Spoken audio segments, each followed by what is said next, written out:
Fakun alaih. An Abi Hurairah radhiyallahu anhu anna Rasulullah sallallahu alaihi wasallam qala, dari Abi Hurairah radhiyallahu an bahwa Rasulullah sallallahu alaihi wasallam bersabda, "Lau ya'lamun nasu ma fin nida was-saffil awwal thumma lam yajidu illa ay yastahimu alaih lastahamu alaih." Kalau seandainya manusia tahu apa yang ada di dalam azan dan shaf pertama, kemudian mereka tidak mendapatkan kesempatan itu kecuali dengan cara mengundi, maka mereka akan melakukan undian tersebut. Nah, hadis ini menjadi sebuah pembukaan bagi kita, di mana Nabi SAW seolah-olah di sini sedang memberitahu kita tentang miracle of azan, keajaiban atau hal-hal yang luar biasa yang ada di dalam azan. Sehingga seandainya orang tahu, kan pertanyaannya, yuk kita cari tahu apa itu. Karena kalau kata Nabi, lau ya'lamun nas, bukan lau ya'lamul muslimun atau mu'minun atau ahlul masjid, tapi lau ya'lamun nas, seandainya semua manusia. Artinya azan ini punya kebaikan yang terbuka luas untuk setiap orang, bukan hanya kepada muazzin, tetapi kepada semua orang. Nah, malam ini kita akan membedah hadis muttafaqun alaih ini dengan ayat dan hadis-hadis yang lain. Apa sih yang terkandung di dalam azan? Apa makna dari azan? Apa hakikat dari azan? Apa filosofi dari azan? Apa pesan-pesan praktikal dari azan? Dan gimana cara kita mengamalkan semua keistimewaan yang dimiliki oleh azan? Dan nanti call to actionnya, biar kita nggak cuma ngaji seperti yang tadi udah disampaikan oleh Kakak Buni, maka kita kalau udah tahu apa yang ada di dalam azan, yuk kita sama-sama belajar azan. Tapi kan nggak semua kita muazin, Ustadz. Nah, kita belajar dulu nih tentang apa yang ada di dalam azan, sehingga kita emang layak banget untuk belajar azan. Dan belajar azan yang kita akan adakan di Masjid Nurul Falah di bulan Ramadan ini, karena kita ambil momentum Ramadan, punya goals, punya visi supaya menara-menara masjid di Indonesia itu terdengar suara-suara yang indah. Nah, niat kita adalah gimana caranya ketika sekarang orang mulai agak bimbang tentang azan, haruskah begini dan begitu, maka mudah-mudahan dengan tren yang kita bikin, azan ini menjadi yutimmu nuril Islam wa nurillah, menyempurnakan cahaya Islam, menyempurnakan agama Allah Subhanahu wa ta'ala. Yuk kita belajar azan. Nanti bagi yang beberapa udah bisa azan secara tajwid, nanti kita belajar azan ikonik, azan Indonesia, azan Mekah, azan Madinah, azan Turki, azan Palestina. Di antara semua azan itu yang paling saya suka itu azan Palestina.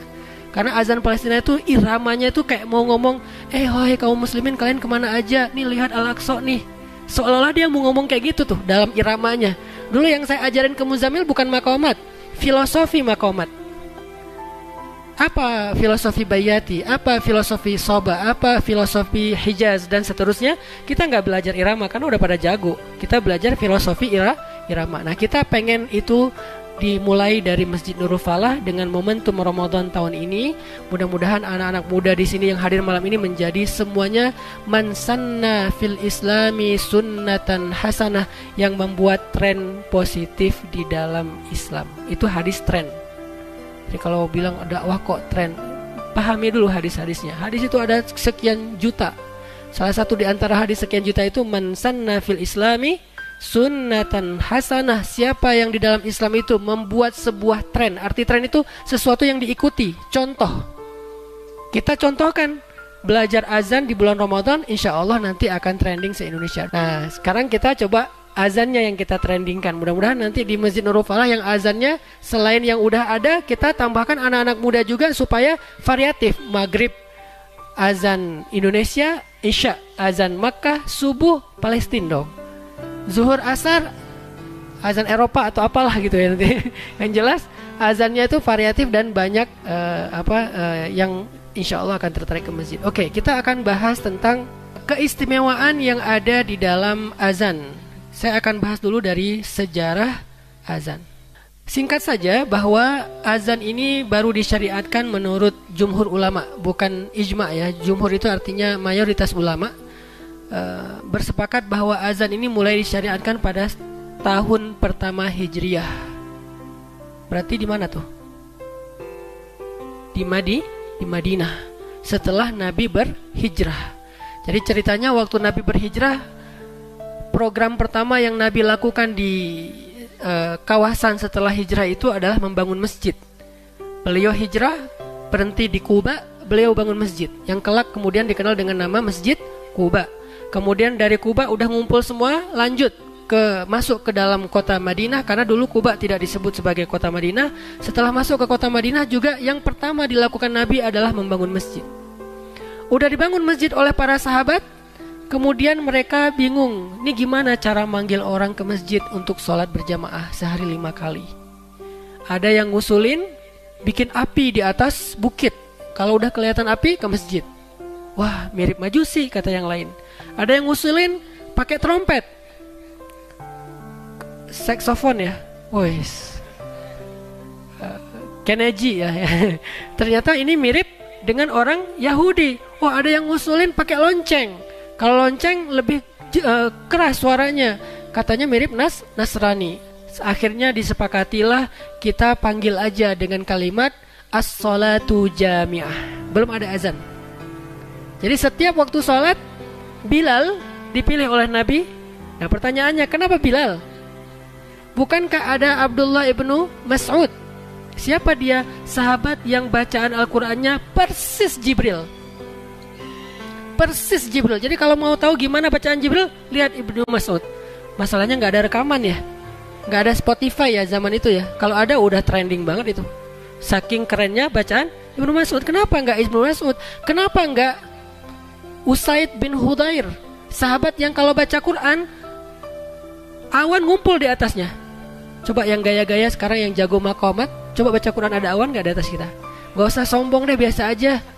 Paling banyaknya di like doang kan ya. Ini yang nge-like awan loh.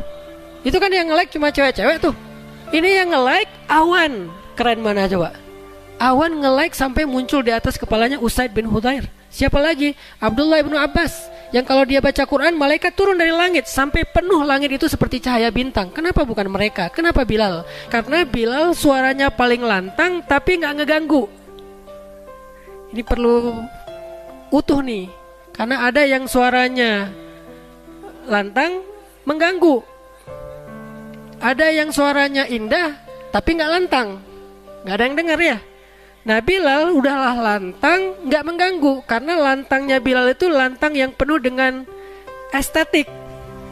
Kita pengen seorang muazin yang suaranya seperti Bilal.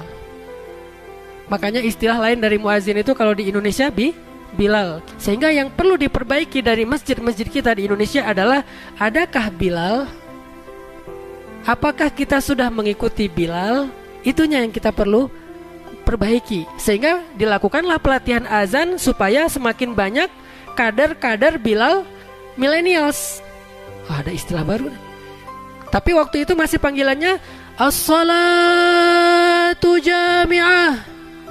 As-salatu jami'ah. Orang datang ke masjid. Di mana manggilnya? Di atas atap rumah orang.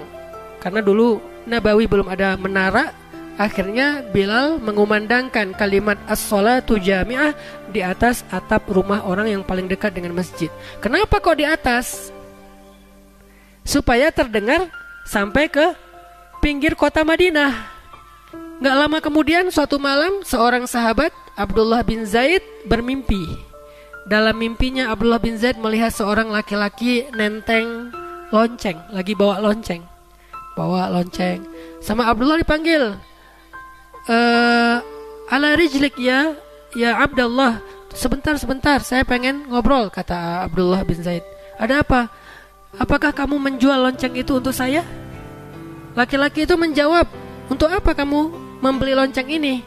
Kata Abdullah, saya akan pakai itu untuk memanggil orang datang ke masjid sholat berjamaah. Lalu laki-laki itu mengatakan, mau gak aku ajarin sesuatu yang lebih baik daripada suara lonceng ini? Kemudian Abdullah mengatakan, mau. Apa itu? Diajarkanlah teks azan oleh laki-laki tersebut kepada Abdullah di dalam mimpi. Ucapkanlah Allahu Akbar, Allahu Akbar, Allahu Akbar, Allahu Akbar, asyhadu an la ilaha illallah sampai la ilaha illallah. Diajarkan teks azan. Walaupun berbeda pendapat di antara ulama, ada yang 2, ada yang 4 takbirnya, kemudian syahadat dan seterusnya. Tetapi intinya adalah teksnya seperti itu. Ketika bangkit dari tidurnya, datang sholat subuh ke masjid, Abdullah bin Zaid menceritakan kisah mimpinya kepada Rasulullah. Maka Nabi mengomentari mimpi itu dengan kalimat, sesungguhnya itu adalah mimpi yang benar. Maka ajarkanlah apa yang kamu hafal dari kalimat azan itu kepada Bilal. Yang mimpi siapa? Abdullah bin Zaid. Tapi diajarkannya ke siapa? Tetap Bilal. Dan Abdullah bin Zaid gak bilang, kan Rasul saya yang mimpi, kok diajarin ke dia? Bukannya saya yang perform? Kan ini liriknya saya yang dapat, saya yang perform dong. Enggak, disitulah para sahabat berlapang dada. Dan Allah memilih siapapun di antara hambanya untuk diberikan ilham yang baik. Padahal Allah kalau mau sangat layak kalau diberikan teks ini kepada Rasulullah langsung. Tetapi kenapa lewat Abdullah bin Zaid? Supaya semua sahabat itu punya rasa memiliki terhadap ibadah sholat dengan azannya. Bukan hanya dari Rasul, tapi dari kami kaum muslimin. Lalu Umar juga ternyata mimpi yang sama, cuman telat ngomongnya. Bukan ngaku-ngaku ya, Umar udah orang mimpi kamu juga sama. Enggak. Sahabat gak ada yang sejur'ah itu, tidak ada yang seaib itu. Umar juga mimpi dengan mimpi yang sama. Umar ini memang orang yang sering banget dikasih ilham sama Allah. Bukan itu doang, udah banyak lah ilham-ilham yang keren yang Allah berikan kepada Umar. Ya Rasulullah, sesungguhnya saya mimpi dengan mimpi yang sama. Maka kemudian semakin meyakinkan para sahabat bahwa itu bukan cuma bunga tidur, tapi itu ilham dari Allah. Apalagi udah dibenarkan oleh Rasulullah SAW. Diajarkanlah kepada Bilal. Sejak itulah azan kemudian disampaikan atau disuarakan dengan suara kalimat tauhid. Itu asal usul azan, sehingga tidak bisa diganti, tidak bisa ditambah kurangkan. Maka seperti itulah azan sejatinya sejak awal. Nah, para ulama kemudian mendefinisikan apa itu azan dalam konteks Islam. Kata ulama, al-azan huwa ta'abbudu lillahi bil i'lam bidukhuli waqtis salati bi dzikrin makhsus. Azan itu adalah ibadah kepada Allah. Azan itu sendiri adalah ta'abbud, ibadah. Jadi azan itu bukan profesi. Azan itu bukan sebuah rutinitas. Tapi azan itu adalah at-ta'abbud lillah, ibadah yang dilakukan kepada Allah dengan cara i'lam, mengumumkan masuknya waktu sholat bidzikrin maksus, dengan teks-teks yang sudah dijelaskan secara khusus. Itu definisi azan. Jadi kalau sekarang kita jadi tahu, oh azan itu ibadah. Dan ibadah ini adalah ibadah yang kedudukannya sangat tinggi di mata Allah, sampai disandingkan dengan shaf awal. Jadi orang kalau mau dapat kebaikan dalam satu sholat berjamaah, di antara kebaikan yang banyak itu adalah azan dan shaf awal. Sehingga karena dia ibadah, maka sebelum kita azan, luruskan niat kita. Kalau tidak ada orang yang ditunjuk untuk azan, maka berlomba-lombalah. Kalau kalian mau berlomba-lomba dengan cara membuat undian, buatlah undian agar punya kesempatan mengumandangkan azan, karena dia ibadah yang luar biasa di sisi Allah Subhanahu wa taala.